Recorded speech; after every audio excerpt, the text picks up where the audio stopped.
It's been a few days since we said bye to the others in Nasha Town. Still no news about Rerir, though. Where could he have slunk off to? If only he was gone for good. But with all the trouble he stirred up before, there's no way we've seen the last of him. Hello! You must be the traveler in Paimon? Mr. Flynn has been looking for you. Unfortunately, there's been a serious wild hunt attack over at the quarry.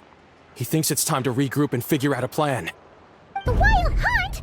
Oh, uh-oh! We better get over there, right away! Come on, let's go!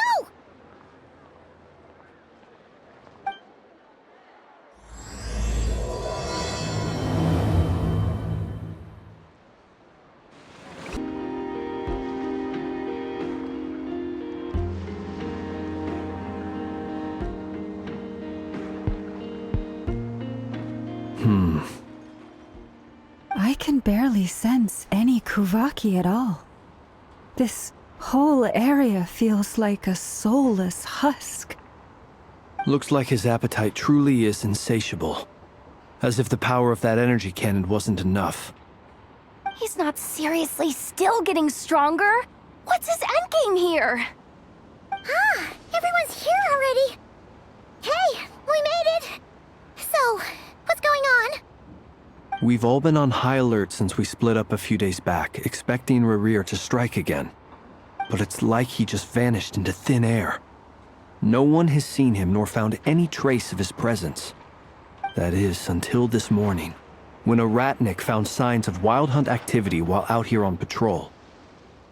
As you can see, the crystalline itself is physically intact, but the Kuvaki it contained is all but completely diminished. And we're sure that Rerir did this. Who else? He's the only one who could pull off a stunt like this. Kuvaki loss has reached critical levels. Rerir of Solnari set to maximum threat level. Warning, unless de-escalation measures are taken soon, he will pose a threat beyond our ability to contain. The consequences could be catastrophic. Traveler, do you remember when we encountered Rerir just after regaining his body? There wasn't a shred of sanity left. Nothing but madness and rage. Yeah, didn't he shout out a bunch of names? Then he started raving about how nothing in this world mattered to him. Oh, Paimon gets chills just thinking about it. Oh, but the thought that he's still out there, lurking somewhere in Not Krai, waiting for his chance to strike? Oh, even chillier. Last time we fought, we were already at a disadvantage. If he has such overwhelming strength, why would he suddenly go into hiding? Yeah, if I were him and I wanted more Kuvaki, I'd just take it by force. No point staying in the shadows. Unless something went wrong. His whole resurrection thing didn't exactly go smoothly. The other thing is, how does someone who's completely lost their mind still have the wherewithal to cover their tracks so perfectly? Beats me. According to certain medical studies, insanity does not always entail a complete loss of rationality. It may be that he is simply living in a world of his own. That actually sounds about right. He was ranting away to himself the whole time, like he had zero interest in talking to us. There are many unanswered questions here. He could be right under our noses, and we'd still be in the dark. Besides his name and title, we know little about him. Certainly nothing about his past, or what he might be hoping to achieve. Exactly. And we wouldn't even know where to begin looking. Even Boss hadn't heard of the Rerir of Solnari before all this. I'd be willing to bet that even if we gathered together every scrap of intel in Nodcry, we still wouldn't find more than, like, 3 useful facts about him. So, if we do nothing, he'll just keep getting stronger. But if we want to investigate him, we have no idea where to look. Last time we had Marionette and her big robo-buddy to help us, and we still barely held our ground. If we had to face him alone... Oh, Paimon's head hurts just thinking about it. What are we supposed to do against a threat this big? Well, I do have a little hunch about his next move. Given that he attacked the quarry, I'd say it's likely he'll target other places rich in Kuvaki. Somewhere like the Eye of Krai, or the Pillar of Embla. One thing's for sure. If we just sit back and let him keep absorbing Kuvaki, we really won't stand a chance against him. A perfectly reasonable hypothesis. However, it is worth noting that these two locations are quite far apart. To investigate them both, we'll need to split up. I agree, we should split up. Right now, Rerir's goal seems to be gathering Kuvaki, not fighting us directly. Once we're done, let's regroup on Hisi Island. Wait, why Hisi Island? If I recall correctly, your largest goddess statue was carved from Kuvaki-rich ore, was it not? That's right. Yes, it could well be a potential target of his. I should head back and start evacuating the pilgrims.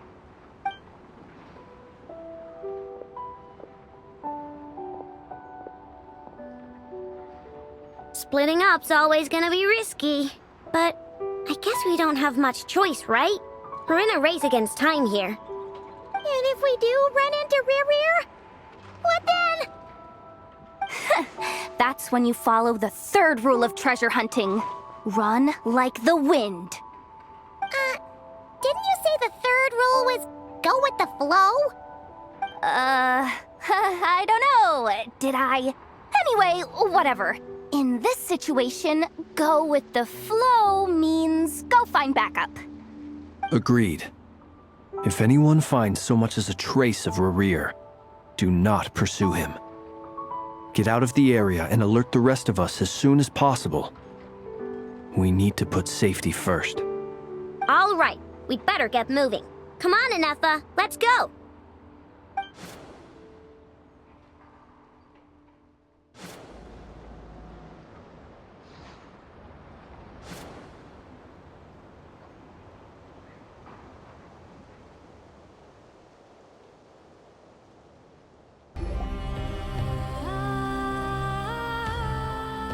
Any leads?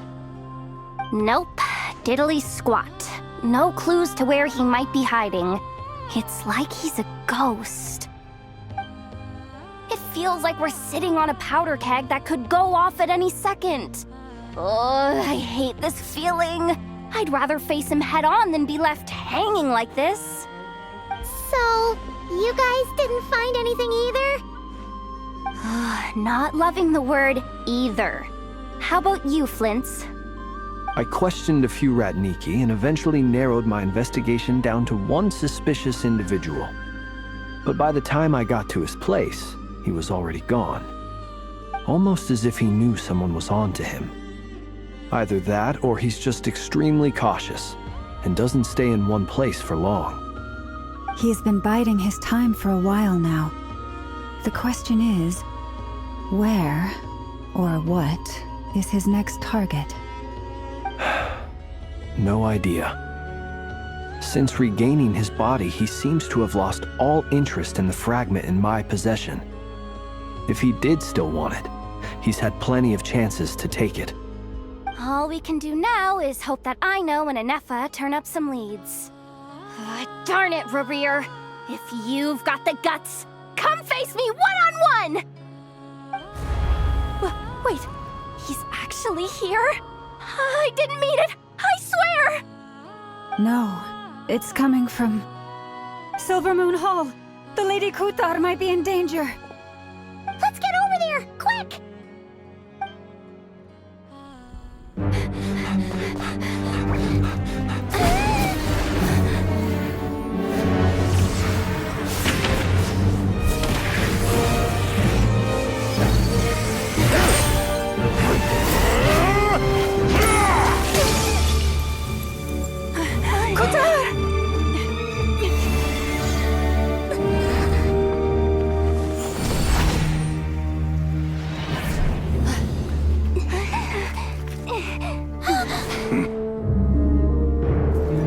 Why is he attacking the damselette? What's going on? No time for questions.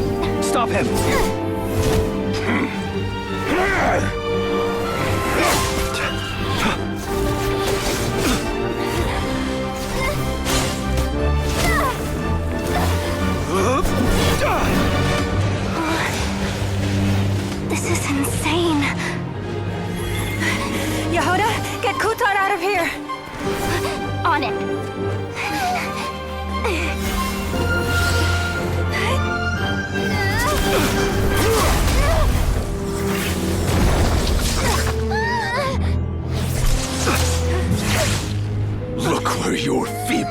Light has gotten you.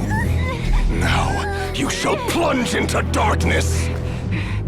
Felindus, soon, I will find a way. Watch out!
That was too close! We barely made it out of there alive! What's that guy's deal? How'd he get so crazy strong? He's a threat to this entire nation. I doubt his strength could even be measured by conventional standards. I have a question. When me and Anetha showed up, we saw him chasing after this lady like he wanted her dead. What was that all about? We weren't there for the whole thing either. They were already duking it out by the time we arrived. Yeah, we didn't see how it all started. It all escalated so quickly, we had no choice but to step in. Kutar, can you shed any light on the situation? Kutar. Cross-checking database. I see. So you're the one that the Frost Moon Scions refer to as the Moon Goddess? Wait, she's the moon goddess? Oh, no wonder she looks just like all those statues. There are many reasons why people might worship the moon, and just as many why they might despise it. I've never met that person before, but there was no mistaking his deep-seated hostility towards me. Why he holds me in such contempt, I cannot say. But since he hunts the power of the moon, it's no surprise that I am a target. Kutar. There are many potential motives. For instance, you help the traveler escape his grasp. This could be his way of taking revenge. It is also possible that he covets the Kuvaki inside you and seeks to take it for his own. The list goes on. But right now, devising a counter-strategy should be our #1 priority. The likelihood of this location being discovered is close to 100%. A counter strategy? We don't stand a chance against an enemy like this. Surely our only option is to run. He's not gonna chase us to the end of the world, right?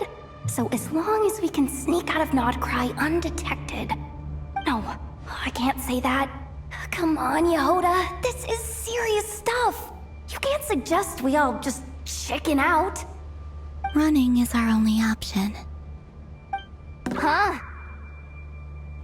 You seem surprised, but what other choice do we have?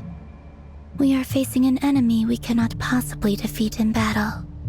Well, I mean, yeah, but still. It's not too late. I can distract him, so you have plenty of time to make your escape. Wait, what? You're gonna act as bait? Doesn't that make sense? I'm the one he's after. There's no need for you to risk your necks on my behalf. A coyote doesn't stop for bypassers while it's howling at the moon. What is it, Loma? The Frost Moon Scions have already grown accustomed to life without their goddess.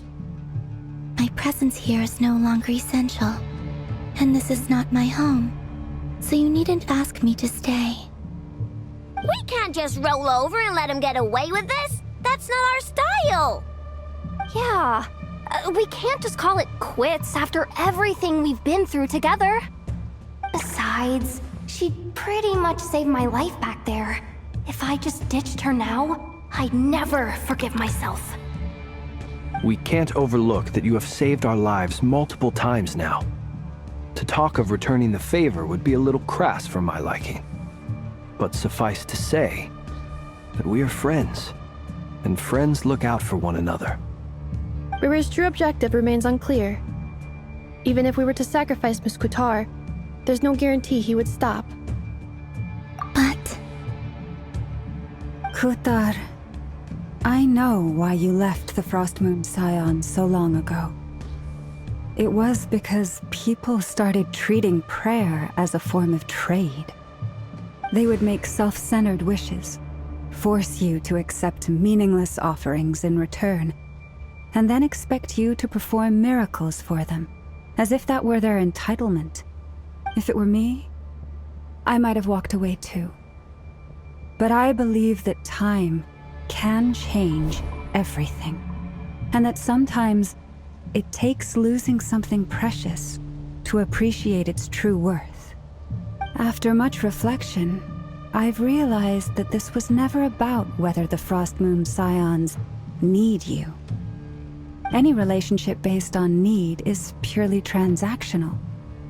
What I truly hope is that you'll choose to stay, not out of obligation, but as part of our family. You were born here, and now you've returned. Who knows? Perhaps it was the moonlight that guided you home. thank you, Lauma. But my power is on the wane. I'm afraid I will be of little use to you now. Very well then. I'll do as you say. Both times you saved us, we were transported across great distances in an instant. Is that one of your powers as the Moon Goddess? It is, but I find it very draining. I barely managed to pull it off just now, and it will be some time before I'm strong enough to do so again. Rejected by the world, my power is dwindling. Like a lake, cut off from its source, slowly shrinking away. Now, it has almost run dry. What do you mean, rejected by the world? The three moons belonged to the ancient bygone era in which they came into being. From the moment I was born, the world itself has been steadily sapping away at my strength. The three moons are not one and the same. As the goddess of the Frost Moon, I cannot wield the powers of the other two. Yet moonlight has a way of blending together. Each can reflect the other's glow. So when our fingers touched, I was able to restore my strength by drawing Kuvaki from the eternal moon's marrow. But this method of recovery is painfully slow. If only we could find the... It's the Wild Hunt! Even faster than we expected. We'll have to finish this conversation later. See how those Wild Hunt creatures are running away from us. They're likely just a scouting party, which means Rerir won't be far behind. Then what are we waiting for? Let's get the heck out of here!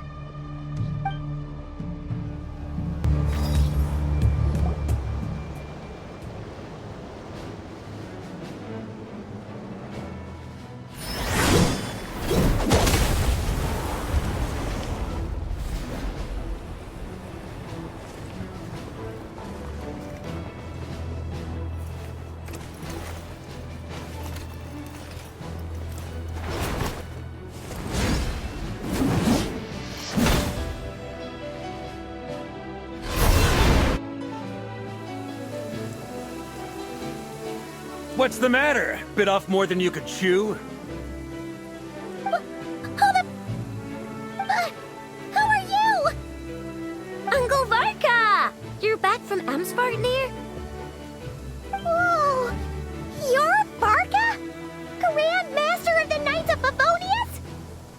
could save the intros for later. Right now, let's get you all out of this hellhole. Follow me. I know somewhere you'll be safe. Oh, is that where I think it is? That's the one. Come on, move! There's no time to waste.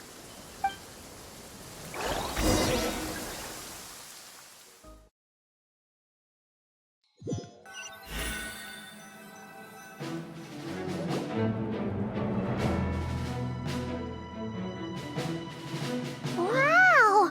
Where are we? This is so well hidden. Well, that goes without saying. This is the Knights of Favonius' meeting place in Krai, and a contact hub for the Northern Intelligence Network. AKA, the black market of intel.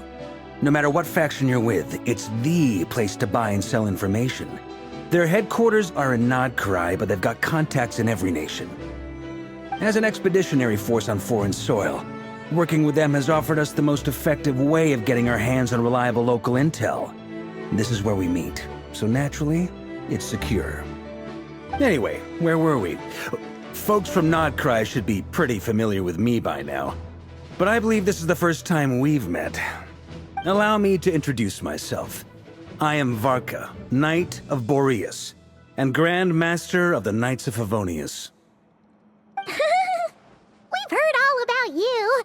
This meeting's been a long time coming. You look way younger than Paimon expected.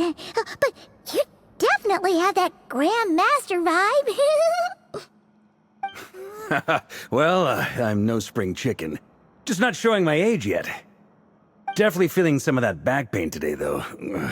Rushed back from Amsfartnir without a wink of sleep, only to get right into another fight with that freshly revived maniac. Another? You mean you fought him before? Yep. He wasn't nearly as strong back then, but he was still a formidable foe. I brought some of the knights along to give him a little surprise, but he saw us coming from a mile off. My squad took heavy injuries, and I barely made it out alive myself. We knew it might have been our last chance, so we staked everything on it. But still, it wasn't enough to stop him. I tried tracking him down afterwards, but he didn't leave a trace. Even in his unhinged mental state, he's as cautious as any trained operative. So, I decided to come find you. And as luck would have it, turned up to find you being ambushed by the Wild Hunt. The rest, you already know. Is that why he's been frantically absorbing Kuvaki these past few days? Because he sees you as a threat? Maybe I'm part of the equation, but even if I weren't, I'm sure he'd still be gathering power. He's clearly working up towards something. Note to self, Uncle Varka's strength rating officially upgraded. Guess it's my turn to ask questions now. So, what exactly has been happening in Krai? Why is the Wild Hunt returned in humanoid form? And why is it after you? That's a long story, but I'll try to make it quick.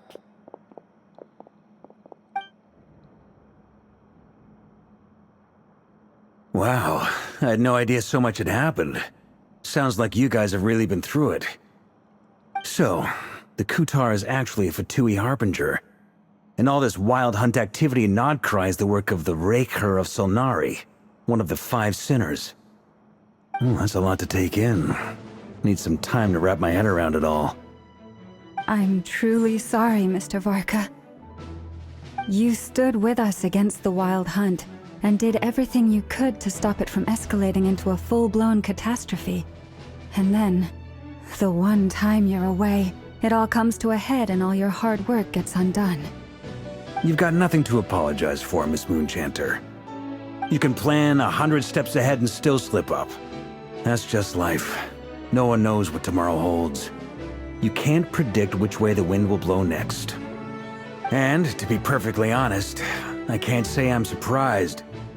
For all the times we've defeated the Wild Hunt in the past, we've never been able to completely wipe it out. Turns out, we were just delaying the inevitable. But now that a new variable has come into play, fate may well take a different course. A new variable? You mean us? Who else? And in a strange way, I think his resurgence might not be an entirely bad thing. The Wild Hunt is like an unrelenting force of nature, but Rerir is an individual with an agenda. He's gotta have a weak spot somewhere.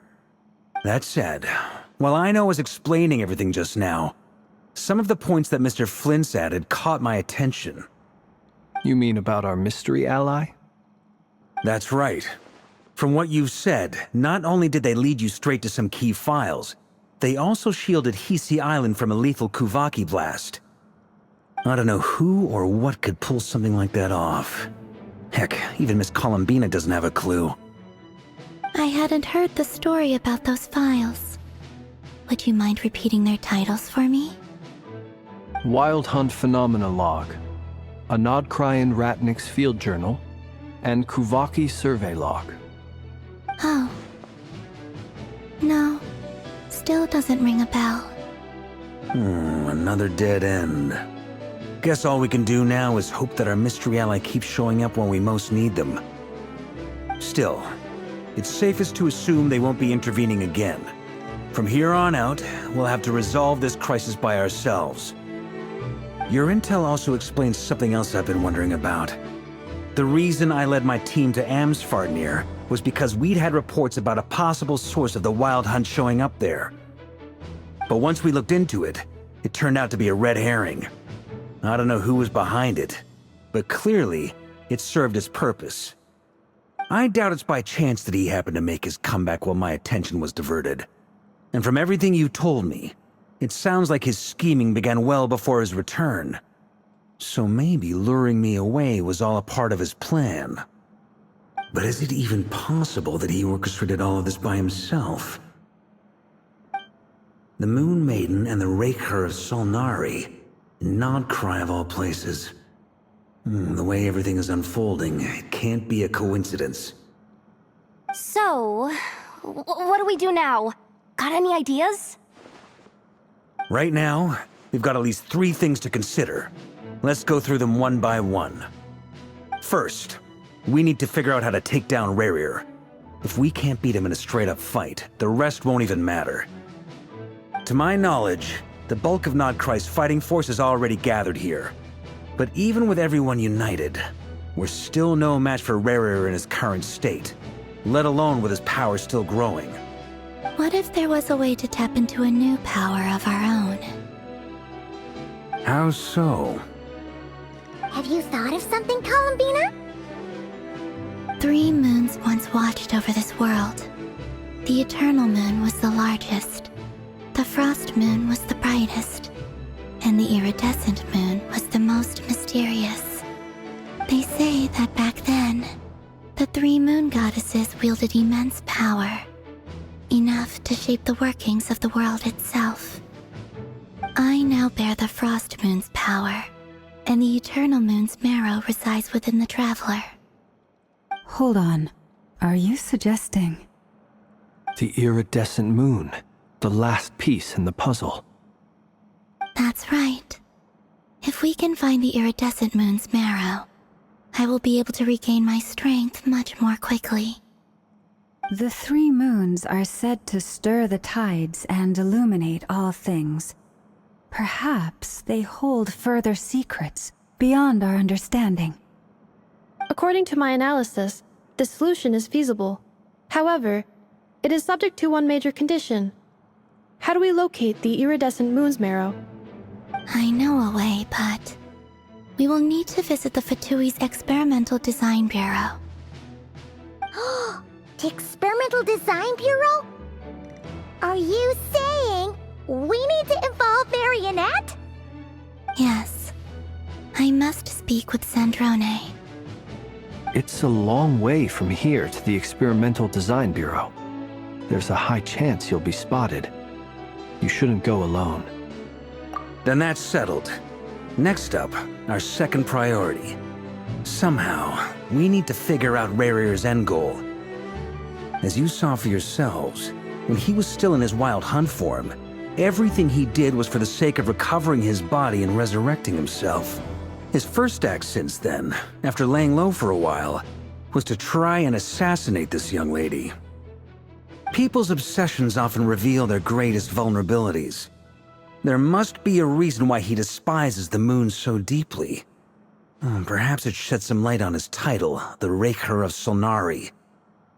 The Wild Hunt has plagued Krai for centuries now. If we want to stop it for good, we have to get to the root cause of what's driving it. It's true. We still know very little about him. If Kuthar hadn't given us that lead, we wouldn't even know his name. But where would we even start? I doubt even the Intel Queen of Krai has a clue, and she has info coming out of her ears. Oh? That's a rather hasty conclusion for someone who's so painstakingly meticulous when it comes to dealing with machines. Ah, she heard me.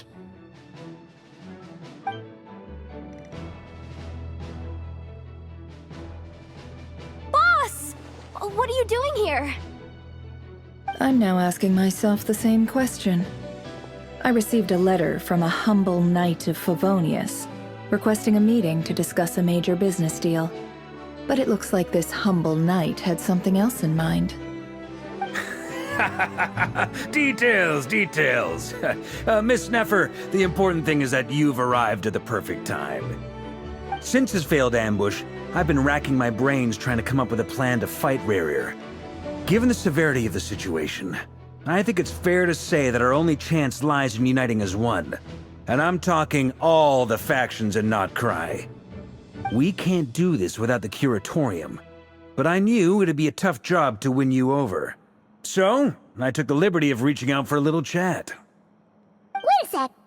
How did you even hear about this place, Neffer? Didn't you say this is meant to be the Knights of Favonius' meeting spot? And a contact hub for the Northern Intelligence Network? And isn't it supposed to be super hidden? You really think he could have gotten settled in Krai without my help? Besides, I'm the one running this gig. Of course I know where the meeting place is. Allow me to introduce the current head of the Northern Intelligence Network.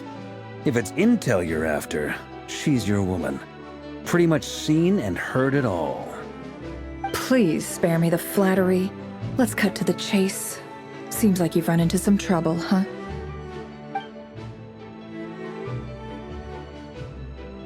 Well, this certainly qualifies as an unforeseen crisis. On behalf of the Curatorium of Secrets, I wish you all the best of luck. So you're just going to sit this one out? Why should I get involved? What could possibly be in it for me? What if we told you we can't do this without you? Oh? Then I'd say, you'd better make it worth my while. I don't work for free. I can't put a price on something like this. It's just not in my nature. But then again, you and I have always been polar opposites in this regard. So I can't exactly say I didn't see this coming. If you insist on compensation, I will pay you. Consider this a formal commission. Sound fair? You just don't give up, do you? Too bad. I know you well enough to know you can't afford my prices. The riskier the job, the more it'll cost. And a moon chanter's stipend isn't exactly generous. Unless you're planning to start passing the donation box around among the faithful. Boss, just a thought. If they come up short, maybe you can take the difference out of my next few paychecks. Things got really dangerous during the fight with Rerir. If this girl hadn't saved me, I'd be ley line fodder by now. I'd be gone for good, boss. If there's any way we can make this work, I'd really like to help her. Please, I'm begging you.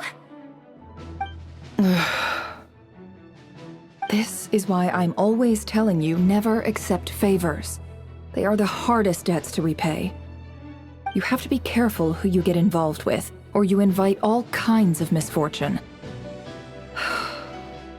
Very well, Yehoda, I will help. But just this once.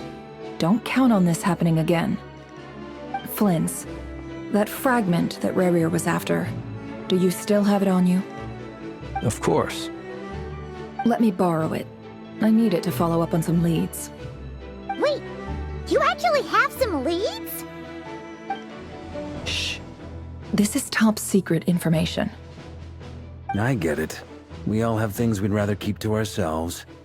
Plus, I know we can count on you, so we'll leave the intel gathering in your hands. And that brings me to the third and final item. We need to find a way to distract him. We need time to make our move, so someone will have to stall him. I'm in for this part, no matter what. Anyone coming with? Count me in too.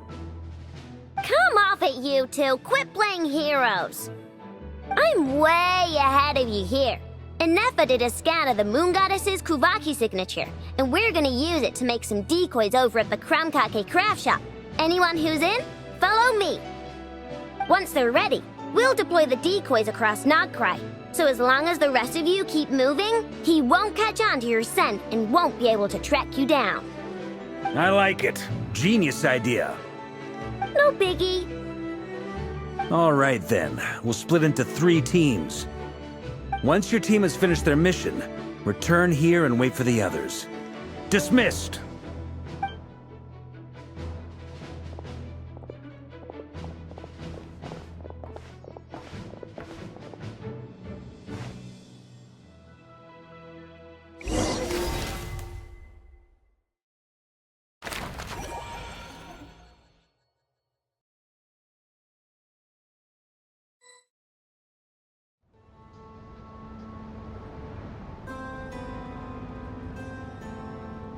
Lady Damselette. Wait, and you two? What are you doing at the Kuvaki Experimental Design Bureau? We've been doing our best to mind our own business lately. But if you're just gonna waltz up here like this, you're seriously pressing your luck. Don't blame us for doing what we have to. Huh. You really think that's gonna scare us off? We're not looking for any trouble. I just want to see Sandrone. Do I need to remind you that you're still a wanted fugitive for deserting us? Out of consideration for our former ties and the crisis we're all up against, we'll let you leave in one piece. But don't even think about trying to get inside. Let them in. But... Are you going to make me repeat that? no, my lady. Sandrone seems to be in a good mood. Must be maintenance day.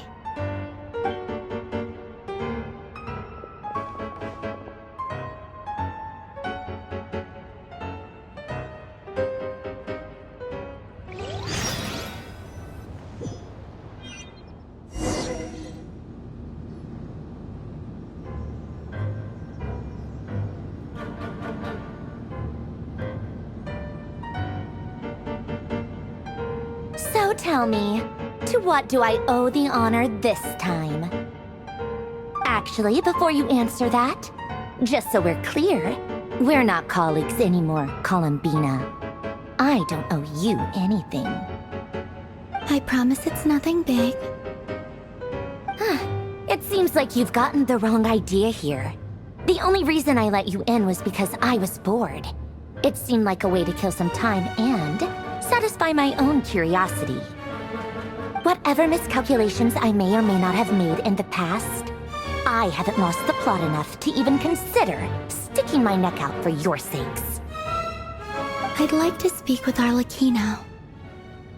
What? Huh? You mean the knave? I'd like to speak with Arlecchino. Is she in Krai? No, she's not. Once the work on this facility was completed, she went back with the Rooster and Regrator. The only ones in Krai are me and... What is it you need to speak to her about anyway? Rerir is hunting me. If I'm going to face him, I must first retrieve the lost moon.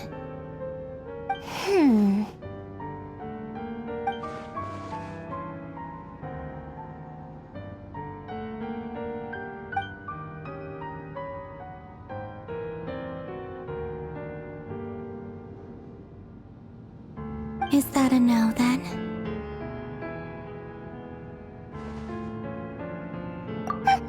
As if I need reminding. I was this close to settling things with him before someone decided to whisk me away to their weird little garden.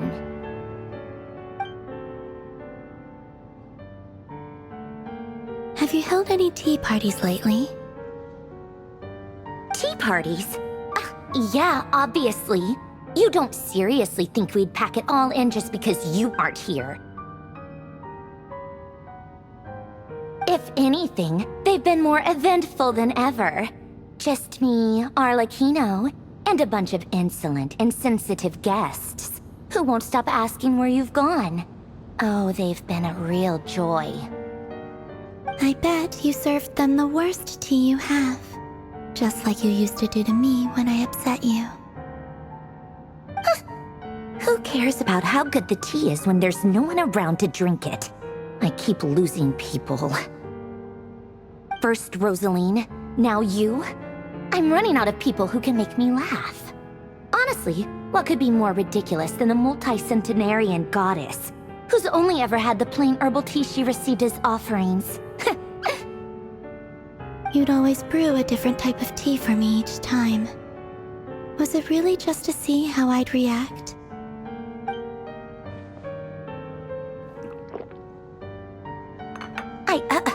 Well, duh. Why else? Watching you squirm was practically my only form of entertainment.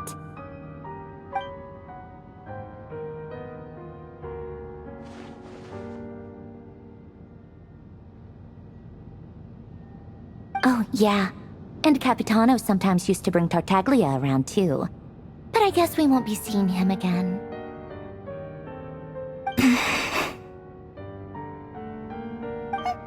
Well, I guess we are overdue for a get-together. Polonia! Have Febronia pass a message to Arlecchino for me. It's time for tea. Will suffice. Pass along a message for me, too, if you would. My body cannot contain the marrow of 2 moons, so I'll be leaving one of them in her care. Excuse me? Who said you were on the guest list? If my tea meant that much to you, maybe quitting the Fatui wasn't your brightest move. Back when you were under the Tsaritsa's protection, no one would have dared come at you so openly.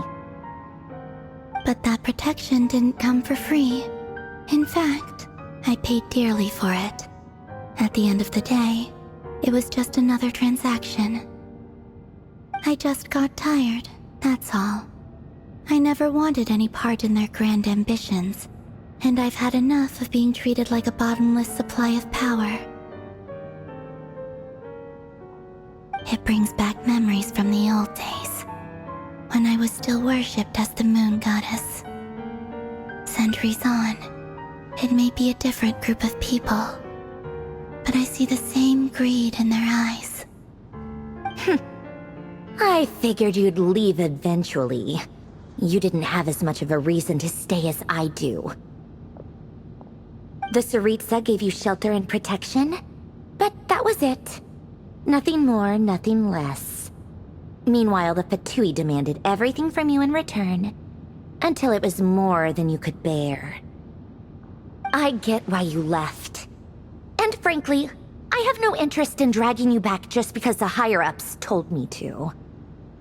But if you keep hanging around with this riffraff, the next time we cross paths, we might be enemies for real.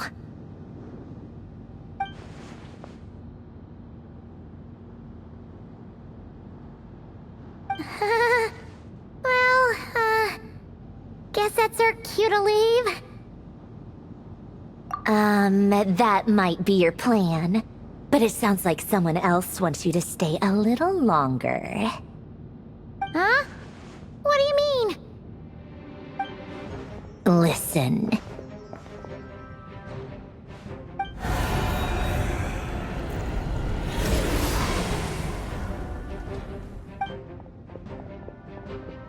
My lady, it's the Wild Hunt. A horde of monsters is headed straight for the facility.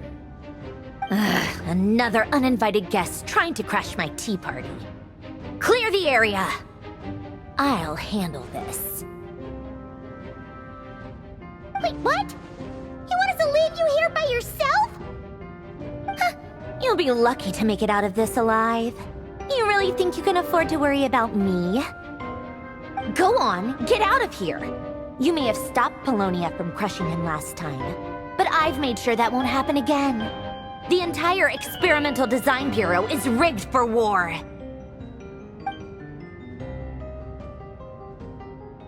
Stay and watch if you want, but it'll be at your own risk. You're not flagged as friendlies in the weapons system. Don't tell me what to do!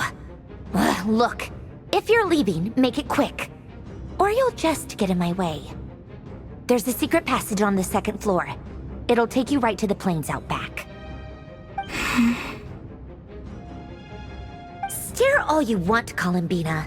You're not getting another invitation to my tea party. I know. But thank you anyway, Sandrone. This is exactly why you shouldn't hang around with those people. All their melodrama and sentimental nonsense is rubbing off on you.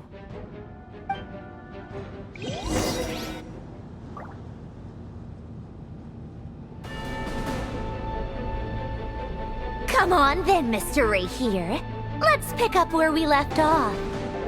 It's your Wild Hunt monstrosities versus my beautiful creations. Let's see who comes out on top.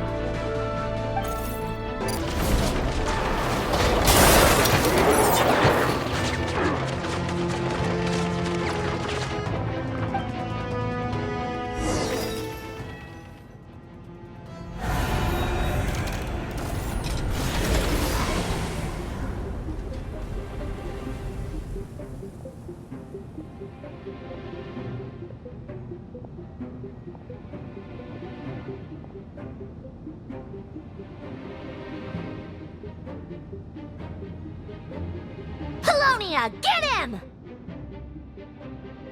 I've upgraded Columbina again since our last encounter, and uploaded every last scrap of your data. So let's finish this, once and for...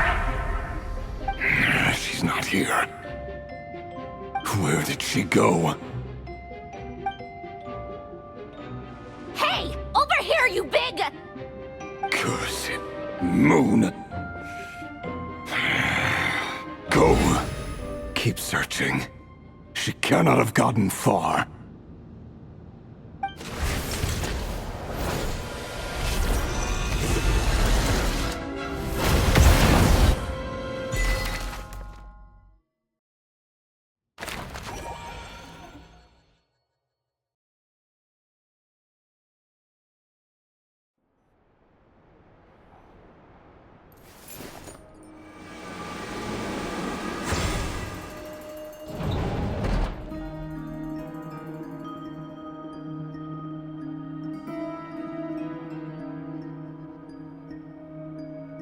So this is your method for investigating Rerir's past.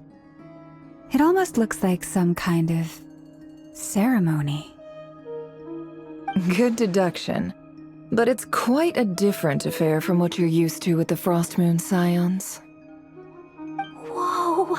First time I've ever been in here. Boss always said it was off limits, so I pictured some kind of creepy dungeon. But it's actually kinda nice. Oh, I guess this must be Sumero decor?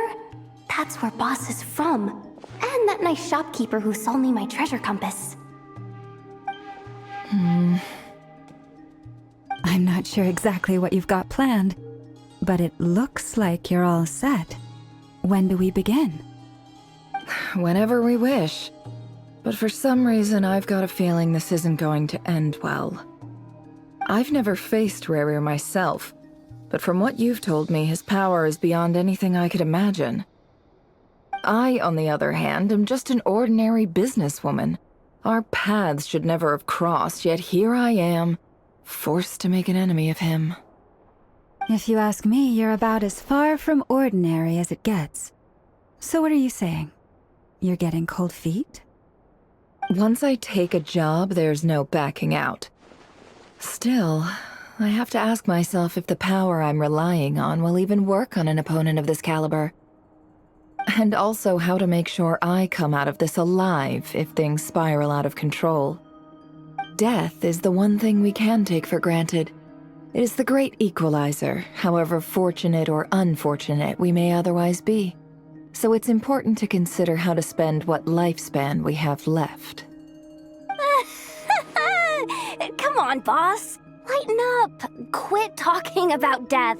It's bad luck. For once, I agree with you. When you're up against a foe like Rerir, there's no such thing as being too prepared. Is there anything I can do to help? That won't be necessary. I've already made up my mind. Time to cash in a precious favor I've been saving for a rainy day. Yehoda, I need you to find someone for me. The sooner the better. Find who? That shady merchant who sold you an overpriced treasure compass the other day. Come on, boss. You're pulling my leg again. In what way is she shady? She showed up when I was completely lost and sold me a neat little gadget that was exactly what I needed. Trust me, she's a good person. Anyway, I know who you're talking about. Don't go anywhere. I'll be right back.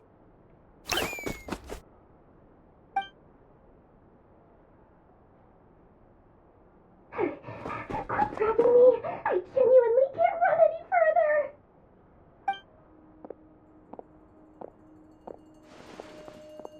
Hey, aren't you? What is it? What's the big rush? You dragged me out of a dream where I was literally swimming in Mora. I'm charging double my usual attendance fee. See, look how easygoing she is. After that rude awakening, she could have completely snapped at us. But instead, she kept it together and just asked for an extra fee. Dori Sangama Bay? I never would have pictured you two doing business together. If you want to make it big in Nodcry, it's all about connections. Lady Nefer just so happens to have a lot of intel that interests me.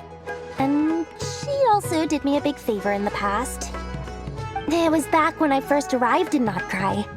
My trusty assistant, the genie in my lamp, had an adverse reaction to the Kuvaki and fainted. And wouldn't you know it, that's when I suddenly find myself in a life-or-death situation. Good thing my compatriot was there to swoop in and save the day.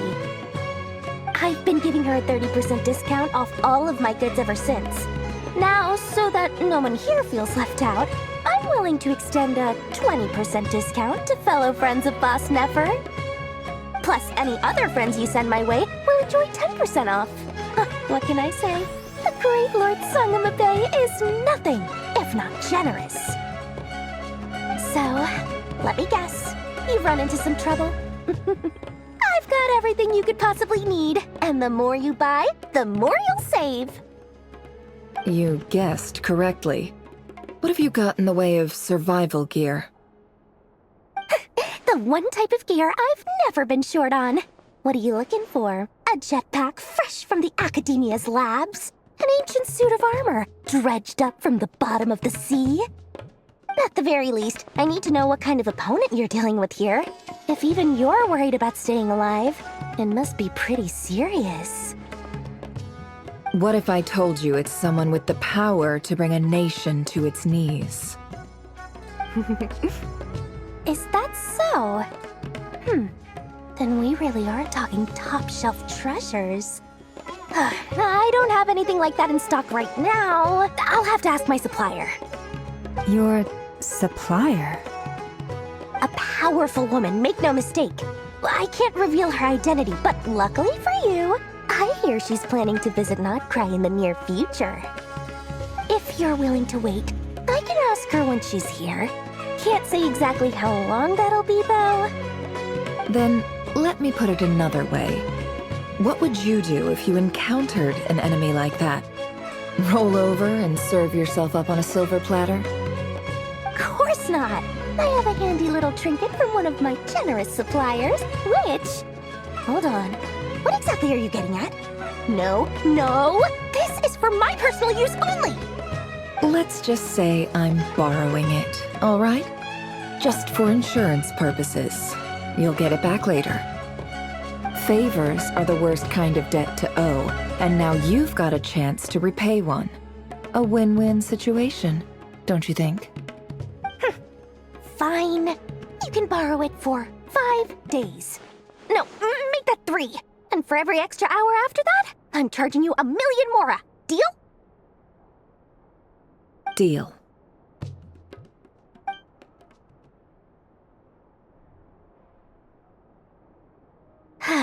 What a way to start the day. Now, was there anything else you wanted? Or can I go back to bed now?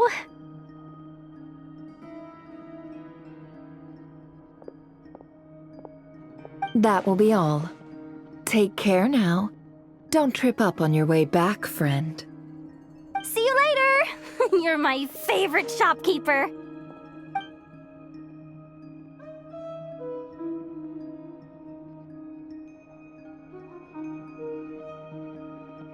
Excellent. Everything is well and truly ready. The ceremony can now begin. After initiating the ceremony, your minds will follow me wherever I go. You will see many strange things in your mind's eye. So remember, don't be frightened, and don't make a sound.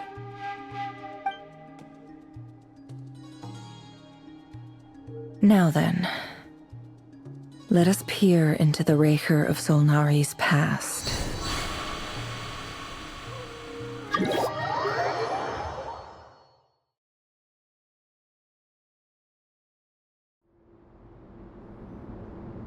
I made it.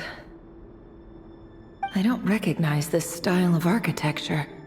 Must be Conrian. Simple furnishings, table and chairs. It's a more ordinary house than I might have expected. Looks like the fearsome Rerir of Solnari came from surprisingly humble beginnings. Unless this passed for luxury in Conria. Unlikely. It was said to be a very prosperous nation in its heyday. Anyway, I'll keep exploring.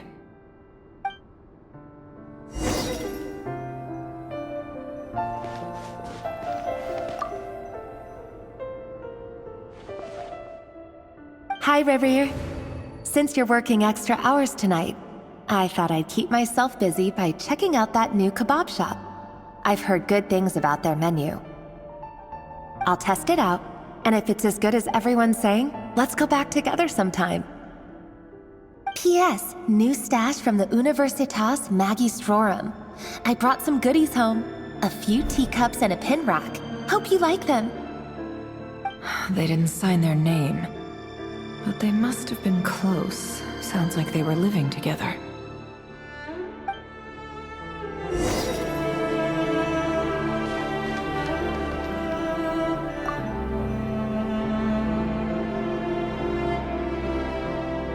I went over to Joseph's for drinks today. They have a fine collection, but I went alone. Felindis was tied up with something and couldn't make it. Joseph asked why I came alone, but I didn't really have an answer. He then went on to ask about other things. If you ask me, someone who asks that many personal questions is too nosy for their own good. But if he invites me again, chances are I'd still go. Felindis. That's the same name Rerir mentioned. Crane imports keep falling. If things don't pick up, we'll soon be back to meat and mushrooms only. Honestly, I'm not a huge fan of that new type of mushroom everyone's been into lately. Didn't it start out as a lab-grown variety? I heard it's even mildly corrosive. Seriously, why would you even eat something like that? I don't care if it's an impressive feat of alchemy. That just isn't the kind of thing I like to eat. Grain has to be imported, and they're eating a diet of mostly meat and mushrooms. Could it be because Conria is underground, so it doesn't get much sunlight? That would explain why they use so much stone in their buildings. They even use alchemically modified strains for food. Seems like the people of Conria don't have many options when it comes to dining. I've just about saved up enough now. Time to buy it Keep it somewhere safe. Making a big purchase. I wonder what it is.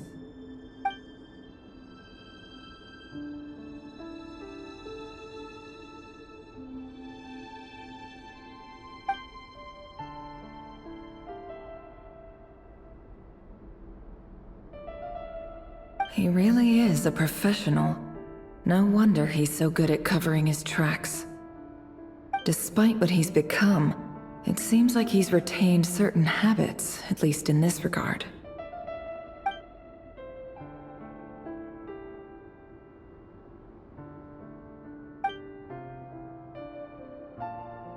Did Rerir rip it out himself?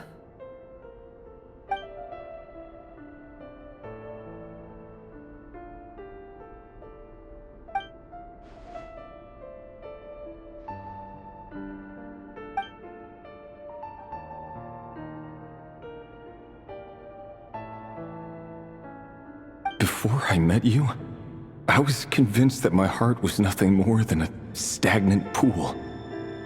The burial place of a fallen moon. A withered, windless grove where the waters rested forever unrippled. It was you who helped me see that my heart hadn't entirely withered away. That it could still beat to the rhythm of love. This is just trivial sentimentality from the looks of it. Why would he go to the trouble of hiding that? The burial place of a fallen moon. Rerir, over here. Dane! Oh, and, Vedaflin here? What a surprise to see you here, sir. Hello there, Rerir. You need not address me so formally outside of court. He doesn't get that much free time, so I invited him over for a drink. Even the court prophet deserves a break every now and then, right? Well, I'm flattered. So, what are we discussing today? Hey, don't look at me. As far as I see it, we don't need an excuse to have a few drinks. Come on, don't give us that. Didn't you say you were about to pop the big question? How's that coming along? Who'd have thought the Great Twilight Sword was an even greater gossip? I just didn't expect you to be the first one to settle down and get married, that's all. Yeah. If you told me that a few years ago, I wouldn't have believed you either. So, are you planning to come clean about your job then? I'm guessing you still haven't told her. Sure, I'll have to tell her at some point. But I'll need to pick the right time and place. To be honest, I have no idea how she'll take it. Come on, stop being such a pessimist. For all you know, she could be thrilled. I bet she'll be much more impressed by your actual job than the one she thinks you're doing now. A member of the King's Guard. Quite the cover story. Does the king himself even know? Of course he does. Anyway, enough about me. How have you been? Me? Same old, same old. Nothing much to... Huh? What's up, Ved? It's nothing. Vedaflin, Dainslift's elder brother. Renowned throughout the court of Conria as the Visionary, and said to possess a wisdom far beyond the reach of any ordinary man. And yet, despite the gulf between us, he seems to have something to say about me. Does he even know me? Does he see me as a friend of his brother, or just another of the Vinster King's blades? Why did he react so strongly? Was it really to do with what we were talking about? Brown, curly hair and brooding blue eyes. So this is what Rerir looked like back in the day. Perfectly normal. No different from anyone else. As frightening as this monster is in the present, there's something even more unsettling about seeing the human he used to be.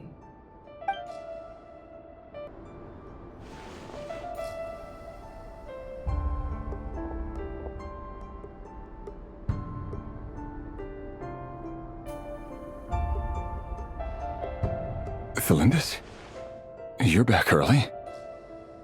Our equipment's being serviced today, so I got off earlier than usual. How's your day been? Aw, why the long face? Is something the matter? Has your boss been giving you a hard time again?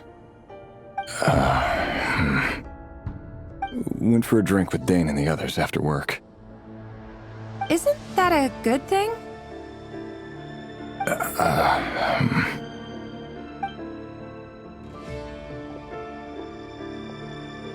Vedifenir showed up today, too. You know, Daneslif's older brother. Ah, Mr. Vedifenir. Yes, I've heard of him. They say that everything he says ends up coming true. He overheard Daneslif mention that I'd recently proposed, and seemed to have an issue with it. But when I asked what it was, he kept it to himself. So, you're worried? You could be such a child sometimes, Rerir. We're nobodies. Why would the visionary be concerned about us? I'm sure someone in his position has much bigger fish to fry. Maybe you're right. You worry too much, Rerir. We've been together for ages now, and everything's been going so well, has it not? You've even proposed to me. So, you do remember. Tell me then. What's your answer? Like I said, I need some time to decide. You can't just rush into things like this. We may be nobodies in the grand scheme of things, but if we want things to work out, we've still got to plan ahead. All right. Take your time. Just don't keep me waiting forever. Nobodies. Sounds about right. In the eyes of people like Vedifenir and Daneslif, what do we matter? Can someone whose gaze is so fixed on a far-flung future even see the present clearly? Besides, the dynasty's fate rests with the king and his inner circle. Whatever I do, it won't make much difference. Meanwhile, every idea they come up with and every decision they make, it affects everything. These days, the king is lost in his research, and the purge of the Crimson Moon bloodline grows ever more intense. The opposition tried to speak out, but nothing came of it. And I'm under no illusions as to why. Because we eliminated them and got rid of their bodies. A man can have 1,000 reasons to carry a sword, but there are few good excuses to use it. Yet the king has never even considered a gentler approach, and he never will. What becomes of someone who kills on another's behalf? Can he ever find true peace?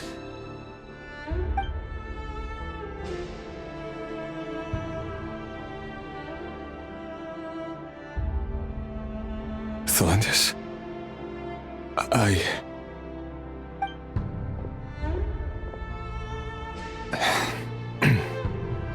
It's nothing. You were right. Fate has never smiled upon nobodies like us. But by the same token, it's unlikely to bear a grudge against us either. There's no reason we can't keep living happily together, cherishing the simple joys of each day as they come. See? You just need to stay positive, Rerir. I can feel your warmth, your breath. You're right there, right by my side. Just seeing you makes me happy in a way I can't explain, and that's something that no one could ever take away from me. So smile, my love. Let go of that frown. You're right, Thelindis. I've just been overthinking things. That's better. Getting caught up about things like this will only ruin our evening. Speaking of which, all set for the ball tonight? I need to go get ready. You go ahead. I just have a few things to take care of, then I'll come join you. Even busier than the big shots, huh? Fine, I'll go get started. But don't be late. If you keep me waiting too long, I won't be a happy bunny. Relax. I'll be there. Seriously, though, you drive a hard bargain. You're really gonna leave my proposal hanging and still expect me to take you to the ball? Well, that goes without saying. I already told everyone I'd be coming with a dance partner. Besides, they're two completely different things. Let's take it one thing at a time, all right? All right. White outfit it is. It seems like Rerir was deliberately hiding his ties to the intelligence services by giving the impression that he was just an ordinary member of the Venster King's Guard. He clearly doesn't want his would-be fiancée to know about his other life. Then again, that's hardly surprising. People in the intelligence trade rarely do. Who'd have thought we were in the same line of work? Let's dig a little deeper. Our last operation was a resounding success, and all thanks to you, Rerir of Solnari. In total, we apprehended 32 dregs of the Crimson Moon, and 67 accomplices. After all these years since the dynasty's fall, so many of them still linger on. Indeed, it cannot be denied. Yet it was destiny that the Crimson Moon should be overcome by the eclipse, and that His Majesty, the all-seeing Venster King, now guides our nation on the path to prosperity. Khanria has no further need for a dead moon. But alas, there will always be those who refuse to see the truth, choosing instead to romanticize the past. That's not entirely true. Much about the Crimson Moon era was worthy of remembrance, and that's exactly why they keep trying to see it restored. Many of its secrets remain unsolved to this day. As it happens, that's precisely the field of study my partner is devoted to. You still haven't told her what you really do for a living. Where would I even start? How do you tell someone that you're one of the king's hand-picked executioners? That your hands are steeped in blood? You didn't choose this life, any more than I did. Orphans like us don't get a say. But I'll sure as heck be the one to pay for it. Speaking of which, we need to be more rigorous in the way we identify direct descendants of the Crimson Moon. Someone, it seems, has strong opinions about my future plans. Most likely my marriage in particular. I have a feeling... Your concerns are not unfounded. They've taken out many of our colleagues these past few years, and for that very reason. These are no helpless lambs we're leading to the slaughter. They're wolves in sheep's clothing. Take care, Rerir of Solnari. I look forward to toasting you at your wedding. Thanks, Thorkel. You look after yourself, too.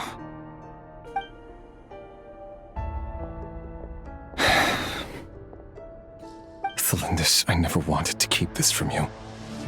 You're the last person I would ever want to lie to.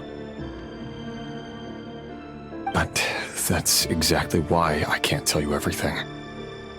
There are things you shouldn't know. Things you cannot know. The moonlit dynasties are a thing of the past. Yet even now, with the sun shining high in the sky, there are those who would call forth a dead moon's ghost. Could that be why Vedalfnir held back? Or was it because of some court secret he's not at liberty to share? I have to get a clear answer from him. No matter what happens, I will protect Thelindis. Rerir seems to be very concerned by Vedalfnir's reaction. Vedalfnir and Dainsleif, the Visionary and Twilight Sword. So that's what they were really like. I've investigated this whole area now. There doesn't seem to be any other memories here. Should I try somewhere else? Wait a second. What's this black smoke?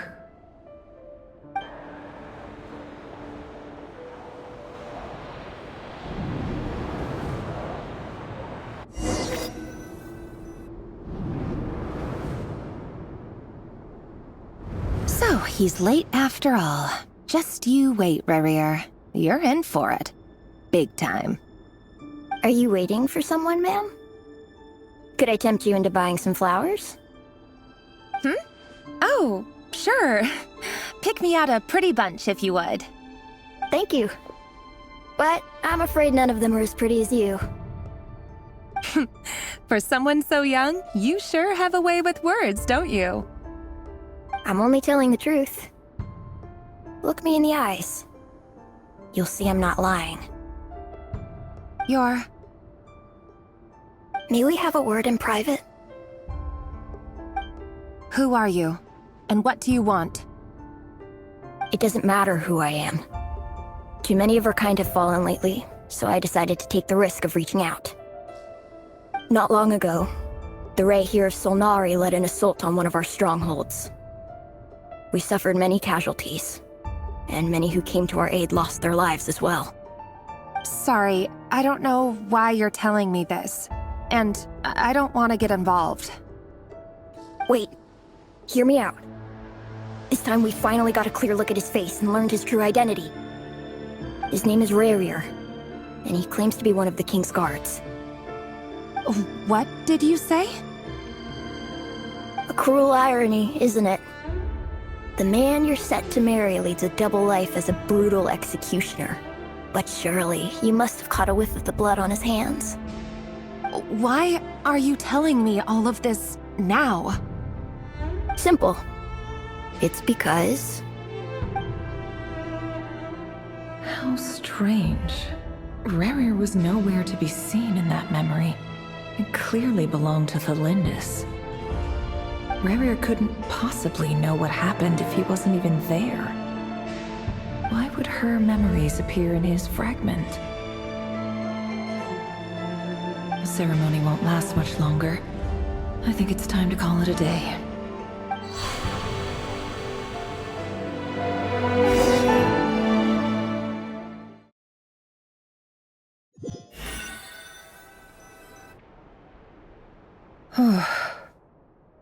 So that was your doing? Did you just pull us inside Rerir's fragment to spy directly on his memories? Any more questions, and I'll have to start charging. I had no idea you could do that, boss! Seriously, that was amazing! We're not worthy. We're not worthy! I gotta admit, though, I'm itching to see what happens next. Feels like we barely scratched the surface.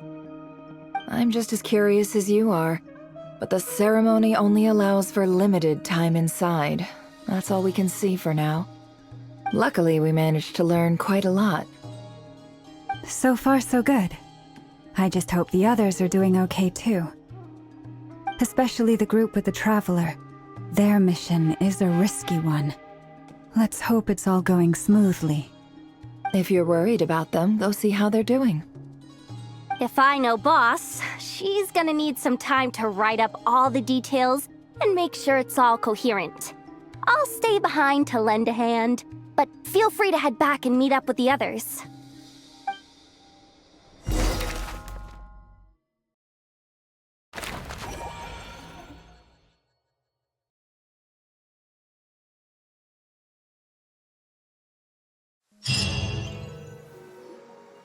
Oh, they've been prowling around for nearly 2 days now. These things just won't quit. Oh, they might not have seen us yet, but them constantly sweeping the area, our way out is completely blocked.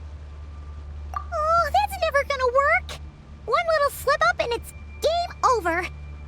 If they spot us, they'll run straight back to Rerir. And once he knows we're here, it won't be long before he's breathing down our necks again.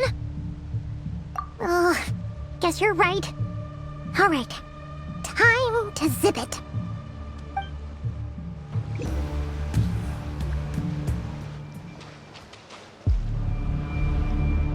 Oh, there's no end to these things!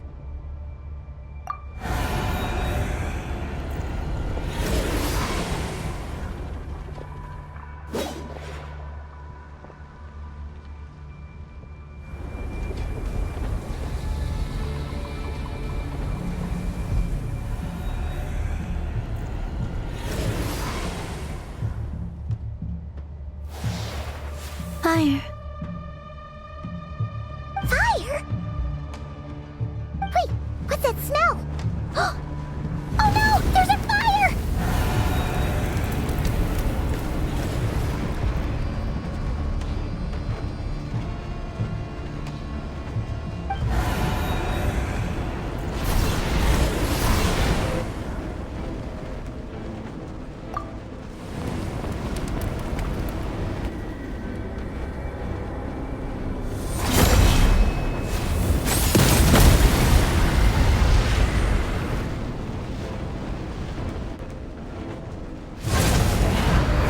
Sandrone was right.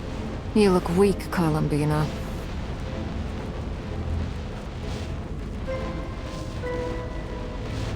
The old you would never have let such lowly creatures bar your way. Word has it that you did something for the Tsaritsa, and that's why you've lost most of your power. Freedom comes at a heavy price, doesn't it? It's Arlecchino! You came! Hello again, Columbina. And greetings, guests of the House of the Hearth. It's been a while, Arlecchino.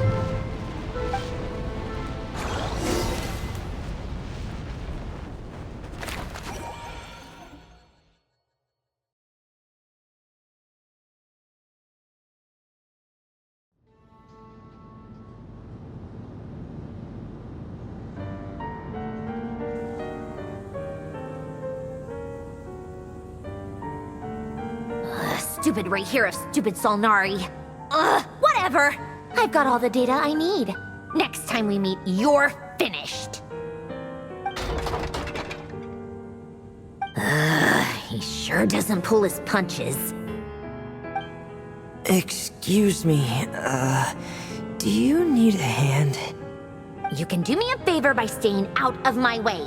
Can't you see I'm busy? Wait a minute. I recognize that voice. Hello, Miss Sandrone. Father sent us over to help. How considerate of her. Hey, Fremine, get over here and help me fix this. Lenny, you do your thing. Just keep your sister away from my machines. Nearly every machine that cat girl touches ends up going haywire. Go put her on cleaning duty or something.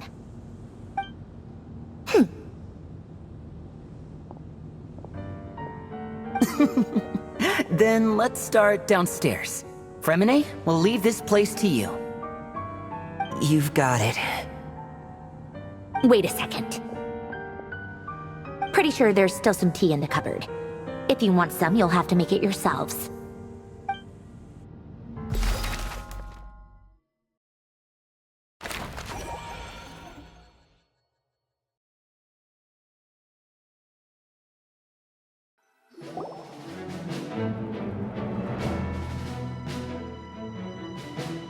It's a relief to see you all made it back in one piece. Huh? Feels like there's quite a few people missing. Where's Flint's and the others? And what about Nefer? I returned ahead of them. Flint is helping Aino and Anefa to set up the decoys and buy us some time. As for Miss Nefer... Boss is still wrapping things up on her end. She sent us back to fill you all in on the top secret intel we've been gathering. I see. Then let's get right into it. But first, who do we have here? You brought someone else in to help? Greetings. I was invited here to help as a longtime Tea Party companion of Columbina's. You may call me Arlecchino. Surely it can't be. Those eyes. Oh, where have I seen them before? Wait, of course. In those memories we just saw.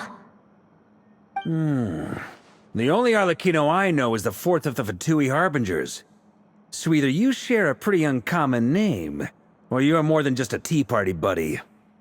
You are well informed, Grandmaster. A man from Mondstadt living all the way out here in Krai, and yet the people and affairs of Snezhnaya seem to hold a special place in your heart. Oh, the feeling's mutual. Sounds like you know all about who I am, too. A Fatui Harbinger. The atmosphere in here just got really tense. Guess we can't just start trusting Fatui Harbingers, even at a time like this. I must admit, though, I'm a little curious. Seeing as the Moon Goddess no longer belongs to the Fatui, what makes you so willing to put your neck on the line here? Nor does Krai belong to Mondstadt, Mr. Varka.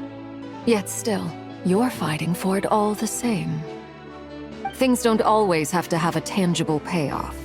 Sometimes, stopping things from spiraling out of control is a higher priority than chasing the spoils of victory. Of course, I can't say there's nothing in it for me at all. But that's between Columbina and myself. Forgive me. I don't mean to doubt you. It's just that the Fatui really have been the source of many of our troubles. We have our own way of doing things here in Krai. But ever since they arrived, the Fatui have treated us with nothing but hostility. I know there's been a lot of bad blood between us in the past. I've done my utmost to avoid friction whenever I could. But sometimes fundamental conflicts of interest simply can't be settled amicably. That's why I'm here solely in a personal capacity. This has nothing to do with the Fatui. As a gesture of good faith, I'll be frank. I can help Columbina track down the iridescent moon's marrow, which will help her restore more of her power. Anyway, what else is on the agenda? Let's begin. She says she'll be frank, then completely skips over the details. Looks like she doesn't want to give away too many secrets after all. But she clearly wants to change the subject. It'd be awkward if I tried to bring it up again now. I guess we'll just have to go along with it. She's the fourth of the Fatui Harbingers after all. One look and you can tell she's not someone you'd want to mess with.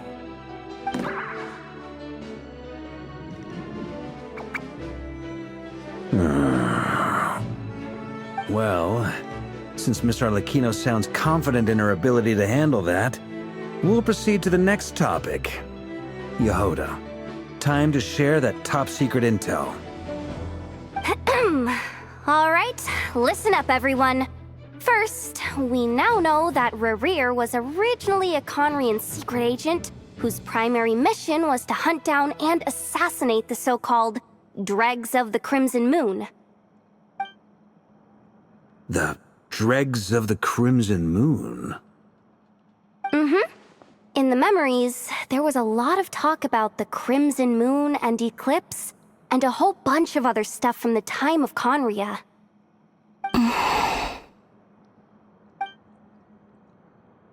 To my knowledge, those were the names of 2 different Conrian dynasties. Long, long ago, it is said that the people of Conria worshipped the Crimson Moon, drawing a mysterious power from its reflection. But one day, a coup saw the Crimson Moon eclipsed, hence the name of the new dynasty that replaced it, and how it became the new emblem of Conria. Still, long after the Crimson Moon dynasty had fallen, the last ruler of the Eclipse dynasty, the Vinster King, still coveted the secrets it left behind. So, he sent the Rerir of Solnari to secretly hunt down the Crimson Moon's few remaining followers. In those days, Rerir showed no signs of madness. In fact, he was as normal as any other person. Oh, and he had a fiancé, or at least a would-be fiancé, called Tholindis. What's the matter?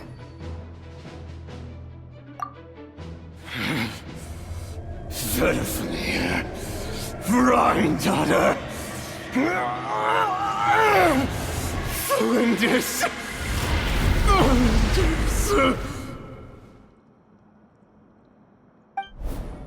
Interesting. Anything else? What about this would-be fiancé of his? Do we know anything about her? Well, she was a researcher at the Universitas Magistrorum, but it felt like she was hiding some kind of secret. Oh, and one more thing. For some reason, Rerir's fragment also contains some of Tholindis' memories, though only a very small portion. Well, no shortage of potential leads, I'll give you that. In any case, it sounds like we can conclude that while Tholindis was still around, Rerir appeared to be lucid and quite normal. Tholindis, it seems, must have been the one thing in this world that he couldn't let go of. Tell me though, were these pure-blood Conrians we're talking about here? Why do you need to know that? Hold on. If she was a pure-blood Conrian... Oh yeah! Just like how it was with the captain! If we could somehow find her, do you think there's any chance Rerir might regain some of his sanity? It's possible, but it would take a miracle. We can't pin all our hopes on that. That merchant who Nefer knows, Dori Sangama Bay. Maybe we could hire her to look into it. All right then. Let's keep working in our separate teams. Traveler, Paimon, Kutar, and Miss Arlecchino will go look for the iridescent moon's marrow. As for the others... On the way over here, I noticed that the wild hunt monsters had grown even more frenzied in their search for Kutar. At this rate, the people living here will be in grave danger too. So I'm thinking of gathering together some of our followers to go wipe them out. I'll head back to the curatorium and meet up with the boss. Feels good knowing we've all got something to be getting on with. Given that the Wild Hunt has been a lot more active lately, the Lightkeepers have likely begun their own operations too. If that is the case, someone will need to pass the news on to Flint's. I'll hold the fort for now, then discuss our next move with Flint's, Aino, and Anefa when they get back. Alright then. Well, the clock's ticking. If that's everything, we'll be on our way. We'd better get moving too. We'll try to buy you as much time as we can. Relax. Just do your thing. I decided to call in some backup since things are getting so hairy. Our reinforcements should be here any minute now. Stay safe, everyone. Dismissed.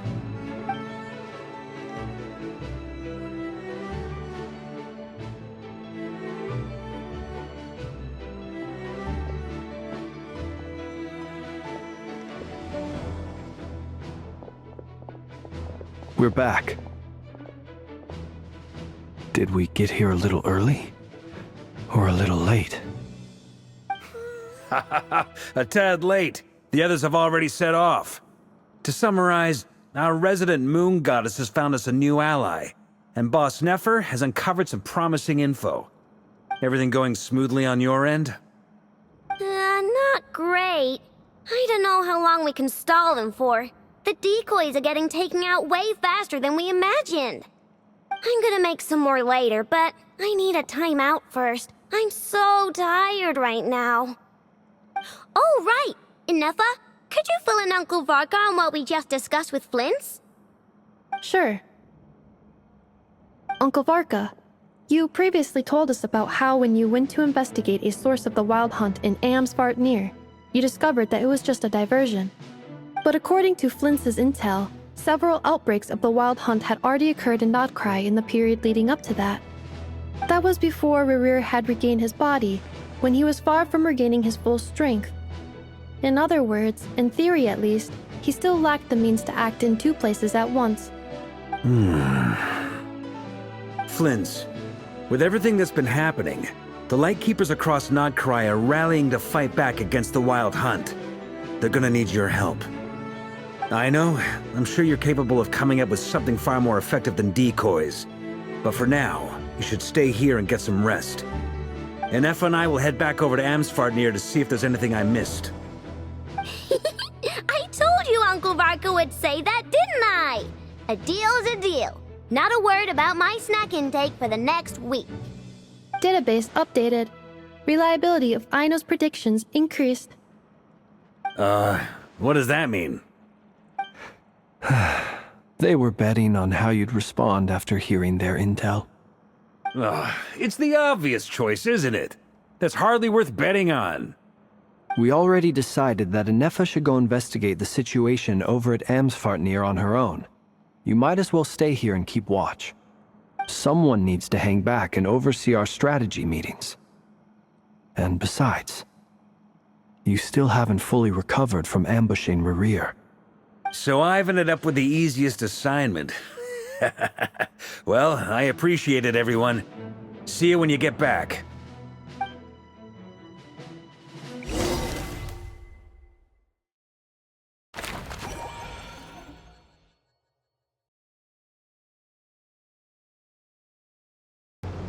Here, this will serve as a good spot to cross over. Arlecchino, hold up a second! Since you brought us all this way, would you mind telling us what you got planned? We still haven't got the slightest idea what's going on here. And if even Columbina doesn't know where the iridescent moon's marrow is, how do you? Simple. Because I am an inheritor of the royal bloodline of the Crimson Moon, and one of the last surviving embers of the Two Worlds' flames. Huh?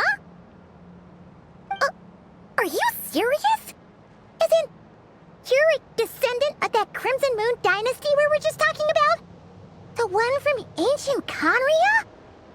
Your surprise is understandable. I was also taken aback when I first learned of it. But the more I thought about it, the more I realized the signs had been there all along. When I was young, I discovered I could wield a very special kind of fire. It coursed like blood through my veins and smoldered away inside my nerves. What's more, whenever I experienced strong bursts of emotion or drew too deeply on this power, it was like some kind of presence within the fire would begin to gnaw away at me, consuming me from the inside out. Exactly. That is why my hands are like this, too.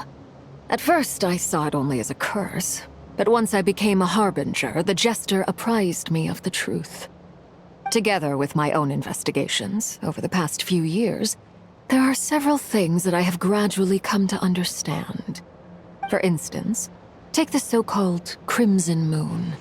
In truth, it is nothing more than the shattered remnants of the iridescent moon, fused with the abyss to prolong its lifespan.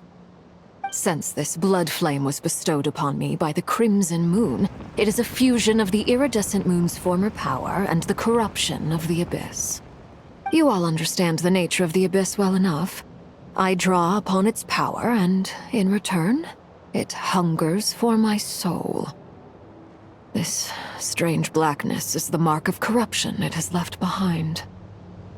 If I recall correctly, you once told me that if the corruption ever made it to your heart, you'd become a completely different person. Yes, and that's the reason I'm always careful not to push my power too far.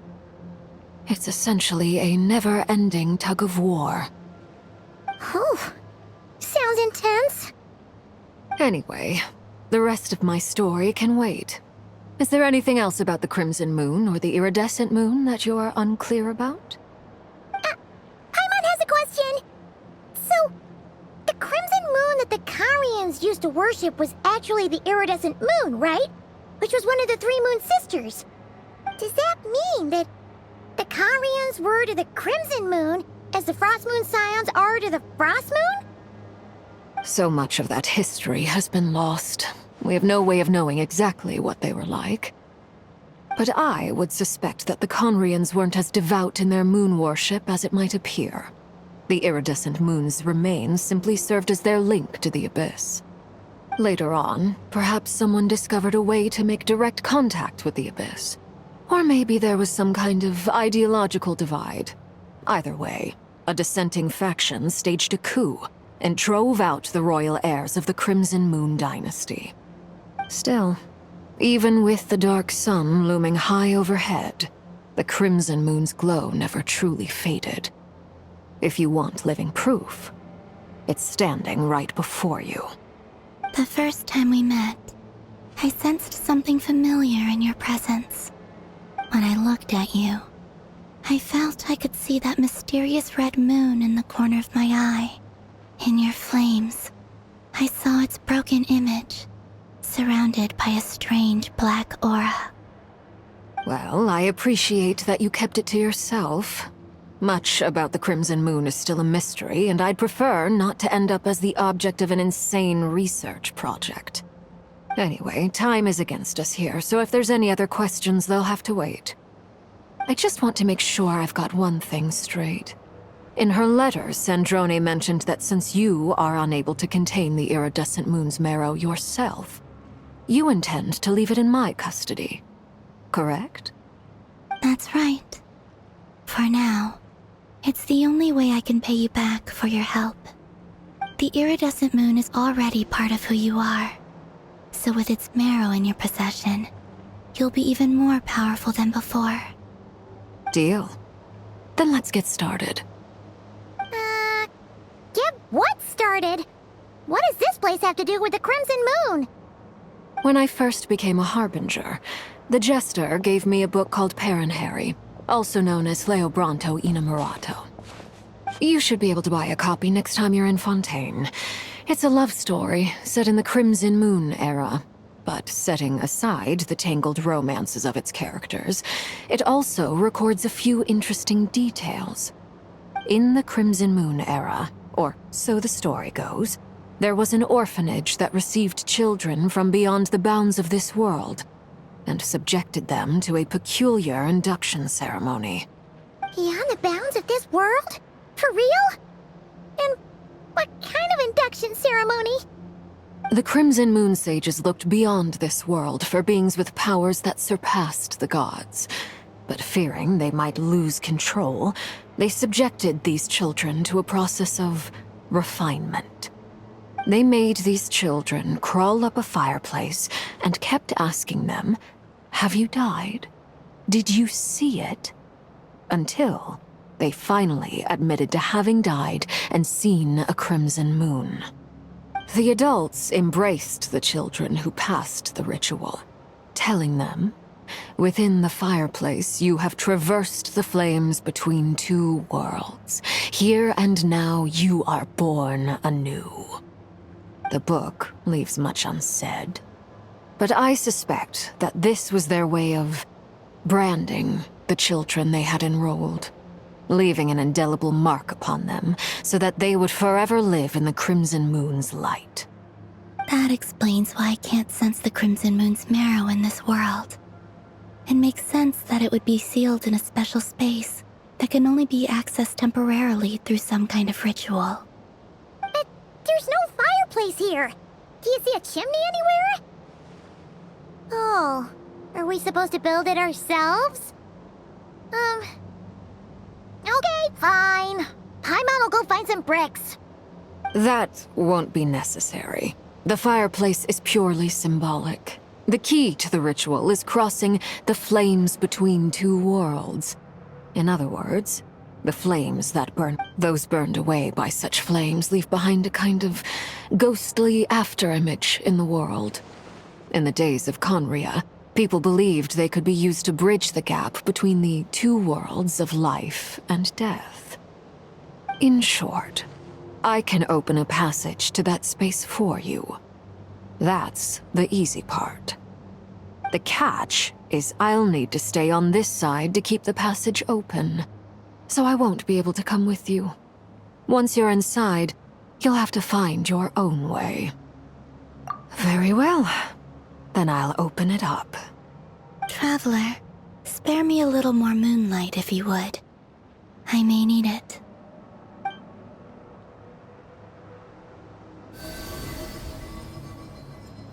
Thank you.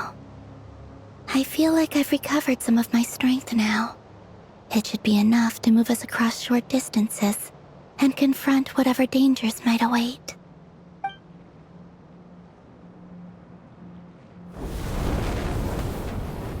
Mistress of the seven hues of ages past, great mother of the present, crimson-clad sovereign of the two realms, by fire severed, by fire renewed, I offer myself now and beseech your descent.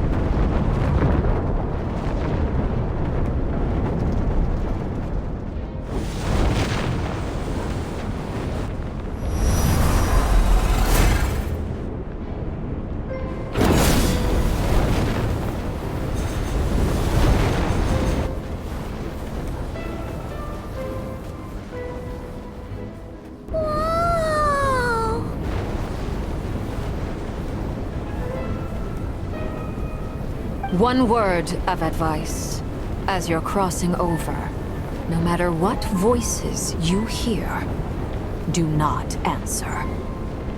Got it! I sense a sinister gloom inside, but also the familiar light of the moon. I feel that I am about to meet an old friend who has changed beyond all recognition. All right, let's go.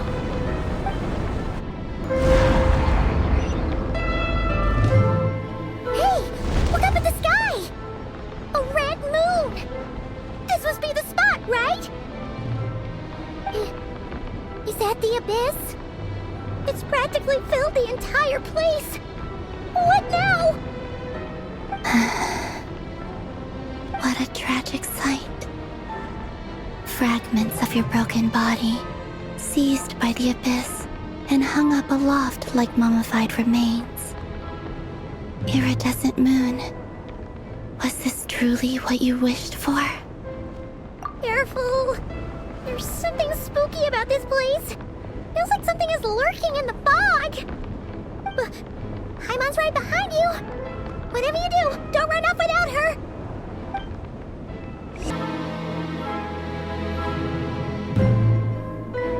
Huh? Huh? For real? That's way too high. There's no way we'll be able to reach it. No. I'm not sensing anything up there. It's coming from under the mountain.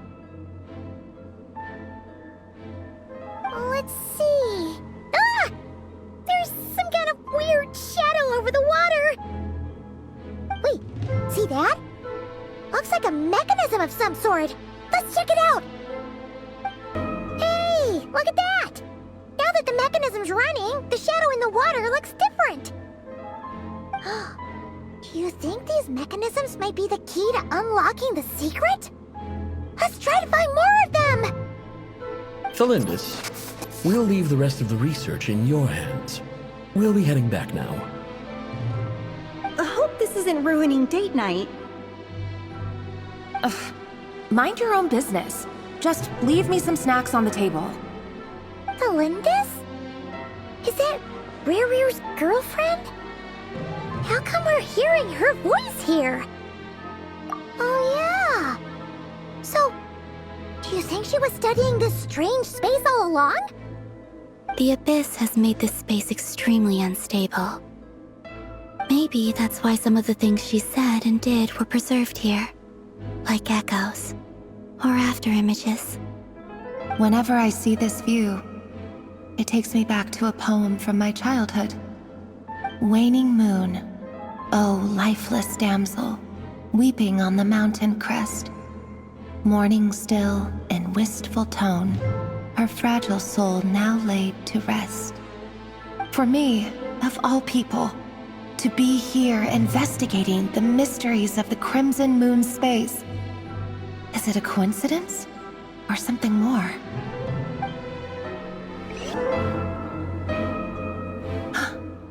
I see.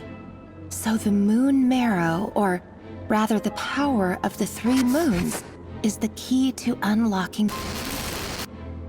If it really does exist, then maybe this madness can finally be put to an end.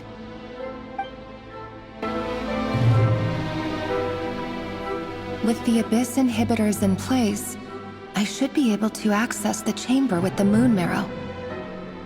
Oh, Rerir, with every step you take, you're drifting further from what you truly desire. But you're not the root of the problem. Ever since that outsider set foot in Conria, the Vinster King has sunken deeper into madness. If only I could get my hands on that outsider.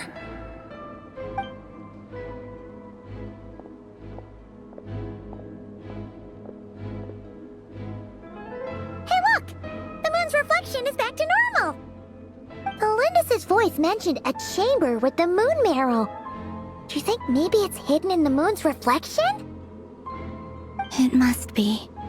For within it, I sense the fragile aura of a dying soul. Then there's no time to lose! Let's go!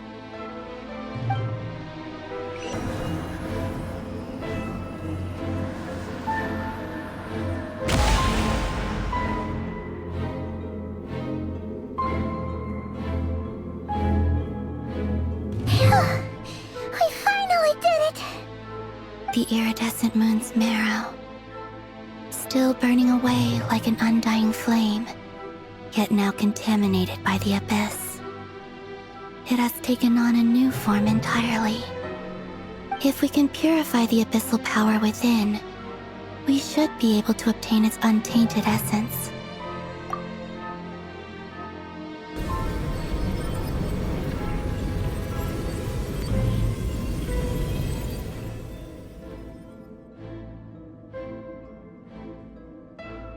It's so cold.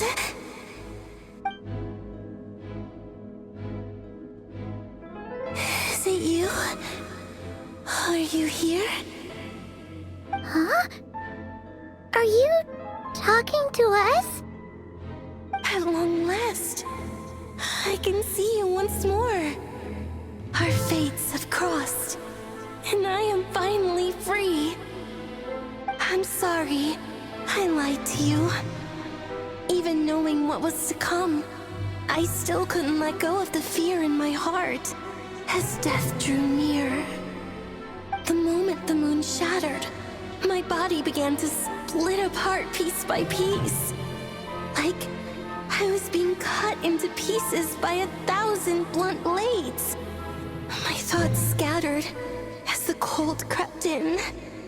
But I could not bear to fade away like that.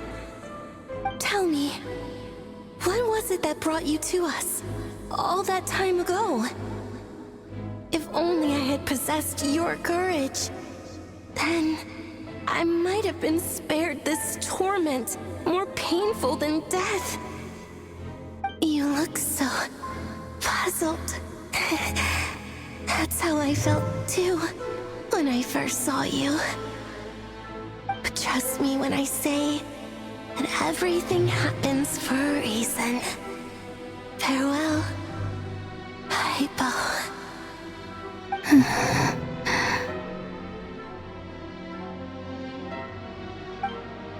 What was that all about? Was that the goddess of the iridescent moon? Oh, it sounded like she was speaking to a long-lost friend. But none of us have ever met her before, right? Perhaps. She took me for the goddess of the frost moon she once knew.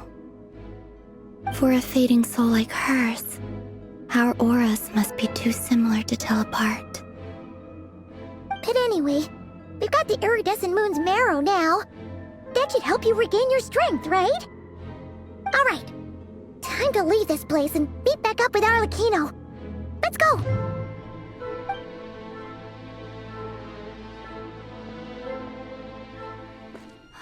That's odd. This place looks different than when we came in. Waning moon, Huh? oh lifeless damsel. Oh.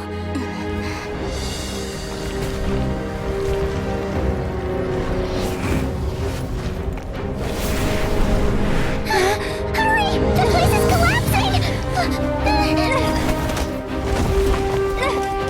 It wants to trap us here. Who's it? The Abyss?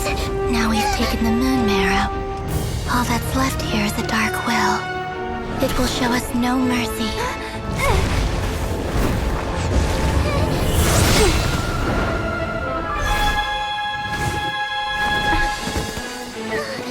Give it back!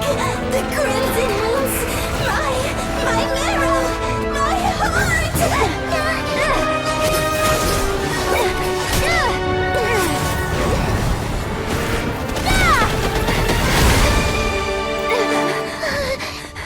Finally! Huh? Oh no! The exit's blocked! They're back! Now what do we do?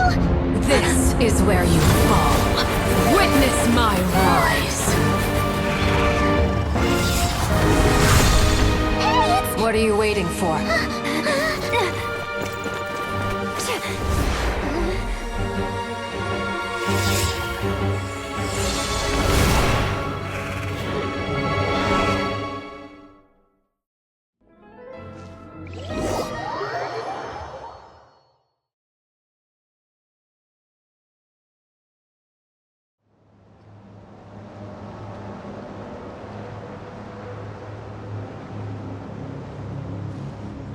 Oh, we made it!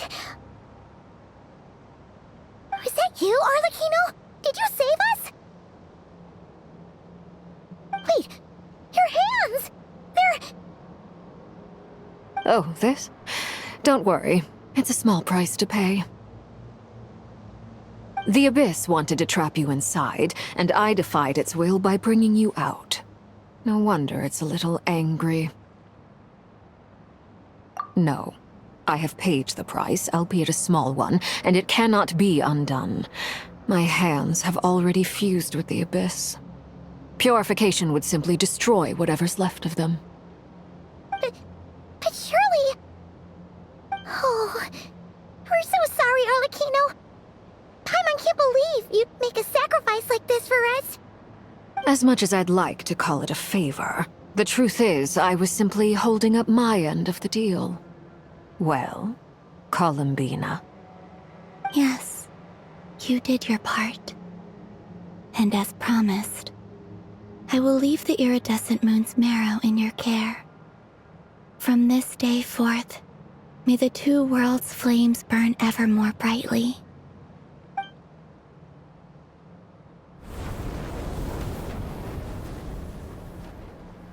I'll take that as a blessing.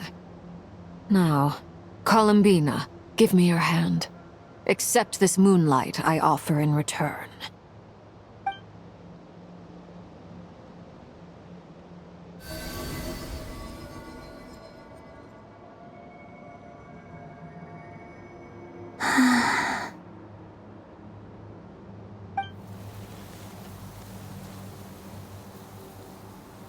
Feeling stronger? Hey,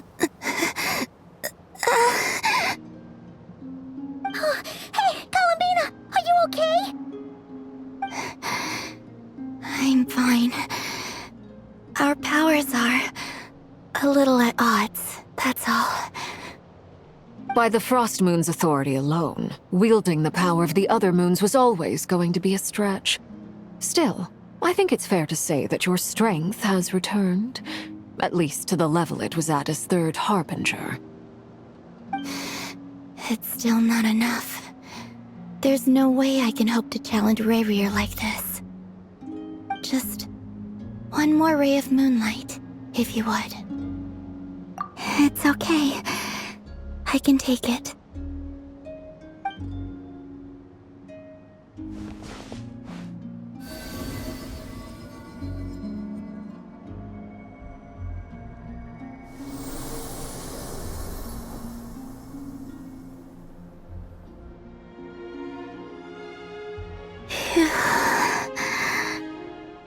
How about now?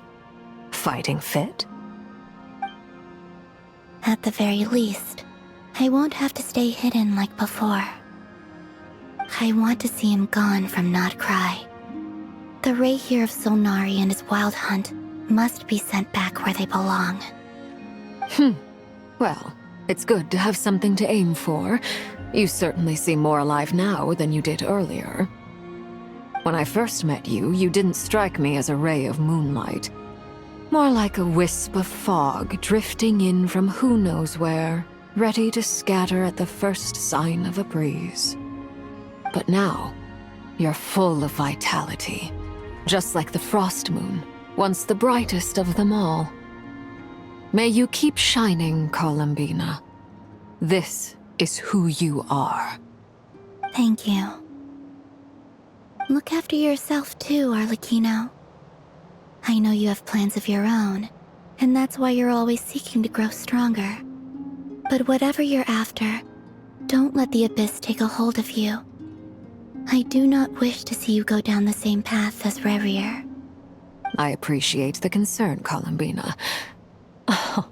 Although perhaps it's time you took a new name. A new name?